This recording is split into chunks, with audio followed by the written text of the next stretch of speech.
আপনি কি জানেন রাধারানী শ্রীকৃষ্ণের আগে কেন মারা গিয়েছিলেন? আসুন জানা যাক। রাধারানী যখন জানতে পারে গান্ধারীর অভিশাপ অনুযায়ী শ্রীকৃষ্ণের মৃত্যু অবধারিত, তখন রাধারানী দুঃখে ভেঙে পড়েন আর দেবী পার্বতীর আরাধনা করেন। দেবী পার্বতী তার সম্মুখে উপস্থিত হন এবং রাধারানী দেবী পার্বতীর কাছে এই প্রতিকূল অবস্থার কথা বলেন। দিনটি ছিল বসন্ত পঞ্চমীর দিন। এই দেবী সতী রাধারানীকে দেবী সরস্বতীর ধ্যান করতে বলেন এবং বলেন বসন্ত পঞ্চমীর দিন অষ্টম প্রহরের মধ্যে একটি প্রহর দেবী সরস্বতীর জিহ্বায় অবস্থান করেন, ফলে তার কাছে চাওয়া প্রার্থনা অবশ্যই পূরণ হয়।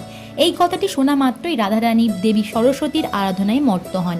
দেবী সরস্বতী রাধারানীর ধ্যানে মুগ্ধ হন এবং রাধারানীর মনোকামনা জানানোর কথা বলেন। তখন রাধারানী কাঁদতে কাঁদতে বলেন, হে দেবী সরস্বতী, আমার মৃত্যু যেন শ্রীকৃষ্ণের আগে হয়। এই কথা শুনেই দেবী সরস্বতী অনিচ্ছার সত্ত্বেও বলেন, আমি তোমাকে বরদান দিচ্ছি, তোমার মৃত্যু শ্রীকৃষ্ণের মৃত্যুর আগেই